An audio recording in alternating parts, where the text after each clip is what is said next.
Magandang araw mga kasari-sari. Kamusta na po kayo? Kamusta po ang inyong mga tindahan? Sana lahat tayo ay pasulong. Pero syempre minsan hindi maiwasan talaga may mga paurong na nangyayari. Pero ganun talaga ang negosyo. Hindi lahat ay maganda yung nangyayari. Meron din tayong natatanggap na hindi kagandahan. Pero sa mga negosyante dyan na kagaya sa akin, laban lang. Ganun talaga ang buhay, di ba? Kung yung buhay nga natin may ups and down, ganun din ang negosyo. Pero syempre patuloy lang tayo. So ngayon mga kasari, pag-usapan natin yung mga tindahan na magkakatabi-tabi. Ikaw ba ay minsan parang gusto mo nang itigil ang iyong tindahan, lalo na sa mga sabihin natin yung kinikita or yung kanilang benta sa buong maghapon or simula umaga hanggang gabi, sabihin na natin 1,000, yun lang yung benta mo dahil magkakatabi-tabi na kayo dyan, magkakapit-bahay kayong mga may tindahan. Ano ang iyong gagawin para kahit papano ay umunlad ng kaunti ang iyong tindahan? Anong mga pamamaraan na pwede mong i-apply sa iyong tindahan na maaaring makatulong upang kahit papano ay lumago-lago ang iyong tindahan? So pag-usapan natin yan mga kasari. Madali ang topic lang ito kasi syempre alam ko maraming makakarelate sa sinasabi ko kasi kahit ako, kami dito magkakatabi rin. So ang una po mga kasari, dapat masipag kayong mamili. Kung ang yung pinamimilihan, yung grocery store na yung binibilhan ng yung mga paninda ay malapit lang sa inyo, kayang-kaya mong lakarin at meron namang maiiwan sa yung tindahan, maglakad ka na lang. Lalo na kung maaga nagbubukas, maglakad ka na lang, exercise pa. Ganon mga kasari. Gawin mong masaya. Kasi kung sa totoo lang, kung ikaw na nagtitindahan nandyan yung puso mo sa pagtitinda, wala kang hindi magagawa sa ngalan ng iyong negosyo, sa ngalan ng iyong tindahan. Ako ginawa ko na rin yan minsan. Lalo na yung nagka-pandemic, pahirapan ng sasakyan. Naglakad ako. Pero may bag akong dala, yung packbag, kasi mas maganda yung packbag pag kahit na mabigat, at least pag nilagay mo sa likod, diba, balance siya sa bigat. So hindi ako mahirapan, tapos dalawang bag yan na mga magagaan lang, mga chichirya, yung mabibigat yun ang nilalagay ko sa packbag. So yun ang ginawa ko mga kasari, naglakad ako, na maaga pa ako naglalakad kasi number one na rason ko, exercise ko siya. Kasi maaga pa naman, kasi 6 o'clock bukas na yung tindahan na yun, yung pinamimilihan ko ng mga paninda ko. So 5 gumigising na ako, so maglalakad ako ng maaga, parang exercise siya.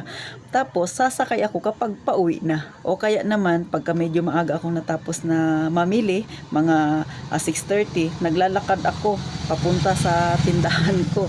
So siguro pag nilakad mo, pag medyo mabagal kang maglakad, mga 20 minutes din ng lakaran, pero kung medyo mabilis kang maglakad, mga 15 minutes. So paruot parito, nilalakad ko lang siya. Syempre madali pagpapunta pa lang doon kasi wala kang bitbit. Pag pauwi na, medyo mabigat na yung bitbit mo, medyo mabagal ka nang maglakad, pero okay lang. Kasi una, nakatipid ka ng pamasahe. Pangalawa, naka-exercise ka.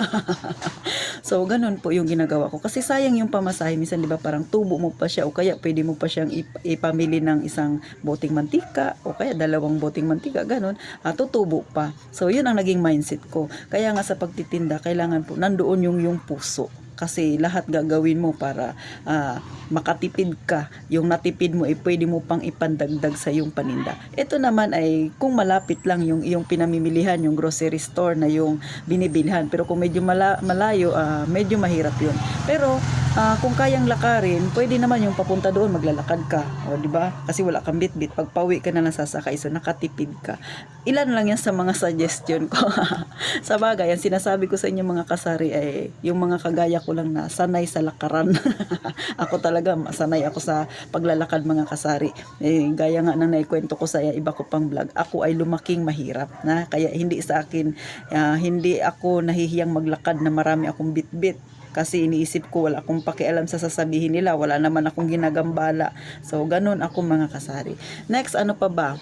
Maliban sa kailangan ka magtipid, maglalakad ka, araw-araw kang mamimili, syempre yung bibilihin mo, kunwari ang kinita mo ay 1,000 lang sa buong umaga hanggang gabi. Piliin mo yung mga paninda na bibilhin mo, yung mga fast moving. Kung mayroon kang paninda na slow moving siya, huwag kang magtatambak. Ang bilhin mo lagi yung mabilis mabenta kasi mas madali kang kikita doon. Kasi kung marami kang i-stock doon sa mabagal mabenta, yung pera mo ay mai-stock din. So malalaman mo naman yan kung ano talaga yung mabenta sa'yo. So, nasa sa inyo rin po yan, ha. Nasa pagpili yan ng inyong paninda. So, number 2 na pwede mong gawin, pag nasa palengke ka, di ba, bibili ka ng mga sibuyas na yan. Ako madalas depende yan sa environment ninyo, pero yung mga tao dito sa amin, mahilig sa tagli 5 pisong sibuyas, yung ganyang kaliliit. Sa totoo lang mga kasari, mas malaki ang kinikita mo pagka ganyan kaliliit. Pasipagan yan sa pagpili sa palengke. Pangalawa, kailangan masipag kang mag-ikot-ikot sa palengke, maghanap ka doon ng medyo mura na mga paninda. Kasi meron talaga yan, basta masipag ka lang. Ganon yung ginagawa ko mga kasari. Kasi ang piso, 2 piso, malaki na yan para sa akin. Kunwari, mas mababa yung kabila ng 2 piso, doon ako. Kahit pa medyo malayo-layo yan doon sa bungad. Ganon yung ginagawa ko mga kasari. Kasi tulong na yan sa akin. Kaya nga ang pagtitinda, pasipagan, patyagaan, tapos dapat mahal mo yung ginagawa mo at nandyan yung puso mo sa pagtitinda. Ilan lamang yan sa mga tips na pwede ninyong i-apply sa inyong tindahan. Sunod, syempre sa pagtitindahan uso yung mga ripak-ripak, so tiyagaan din yan lalo na sa mga katulad dito sa amin, maraming mga boarding house, so yan yung mabilis mabenta, mga ripak-ripak. Pangalawang dapat mong gawin, pang-apat na pwede mong gawin, tingnan mo yung mga kakompetensya mo, ano ba yung mga paninda na ititinda mo na wala sila. Kunwari, walang nagtitinda dyan ng mga gulay-gulay, magtinda ka, maglagay ka kahit pa konti-konti. Yung mga gulay na medyo matagal masira, mga upo, mga kalamansi, yan, pandagdag din yan, o kaya naman ipatola, bumili ka ng mga maliliit lang kasi yan yung afford ng, kung yung environment mo, ganun sila mamili, yung mga maliliit lang, yun ang bilhin mo. Pero kung ang sanay naman nila ay yung marami, yung malaki, ay yun din ang bilihin mo. So, kailangan pakiramdaman mo rin yung mga mamimili dyan sa inyo kung ano ba yung kinasanayan nilang bilhin. Ganon mga kasari. Hindi naman masama na magtinda ka ng mga kung ano-ano pa. Sari-sari store nga ako nga sari-sari store, may benta nga ako dito na packing tape, may benta akong electric tape, may rugby ako. Kahit pa dalawa-dalawa kasi may maghahanap talaga yan mga kasari. Tsaka matagal naman yun masira. So, ganun po.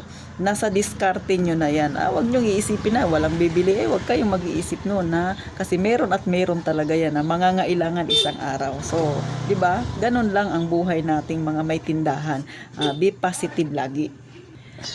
Ilan lamang yan sa aking ginagawa para makatulong sa aking maliit na tindahan. Kasi nga, syempre kami magkakatabi-tabi rin dito. So, yan yung ginagawa ko para kahit papano makatipid ako, tapos madagdagan yung aking kita. So, ganun lang mga kasari. Maging creative ka lang. At saka iwasan yung bumili ng mga gamit na para sa tindahan. Ako, nagdi-DIY lang kasi sayang pa yung ipambibili mo ng gamit.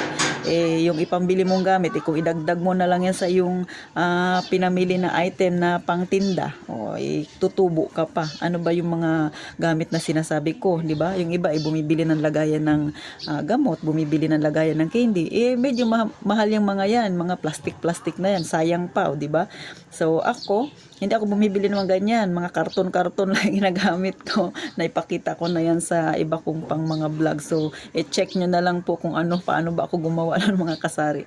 So, lahat ng makakapagbigay ng makakabawas ng pera ko ay iniiwasan ko. Lahat ng mga bagay na makakadagdag ng gastusin ko, iniiwasan ko hanggat maaari. Nagdi-DIY ako at saka syempre lahat ng pwede kong maitulong sa aking tindahan, ba yung mga simpleng paglalakad na yan, yung pamasahe mo ipamasahe mo, idagdag mo na lang pamili sa tindahan. Ginagawa ko yan mga kasari. Lahat ng pwedeng itipid na maaring makatulong sa tindahan mo ay gawin mo. Kasi nga, di ba, pagka ganyan, kung ang tindahan mo mahal mo talaga, so ganun po yung pagmamahal na binibigay ko sa aking tindahan. Kasi nanghihinayang ako ultimo piso, hinayang ako. Tapos yung mga plastic na yan, 'di ba, pag namimili ka may mga plastic sila na binabalot yung mga pinamili mo, tinatabi ko yan. Bakit?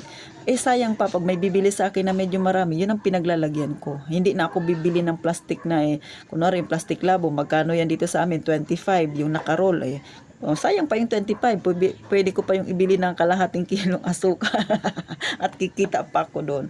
Ganyan lang mga kasari, mga simpleng tips lang yan na maaring makatulong sa inyo para hindi kayo maaksaya sa inyong puhunan, no, 'di ba? Ibili nyo ng ibili ng paninda, huwag doon sa palabas ng palabas ang pera na hindi mo naman magagamit, o kung magagamit mo naman ay hindi naman talaga kailangan ng yung tindahan, 'di ba?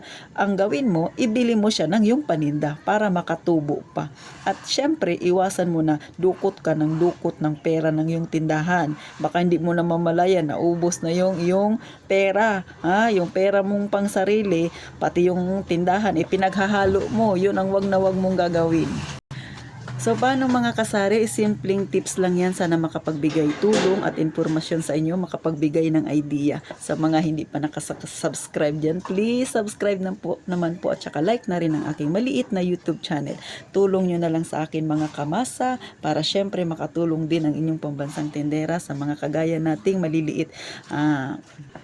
At syempre, para dumami din yung mga kagaya nating mga nasa mahihirap na mag-isip na magtindahan para makatulong sa kanilang pamumuhay, o di ba? Maging business-minded din sila kahit na maliit lang na negosyo. So muli, thank you po. At syempre, ito ang inyong pambansang tindera, ang atitintin ninyo. Mag-iingat kayong palagi, mga kasari.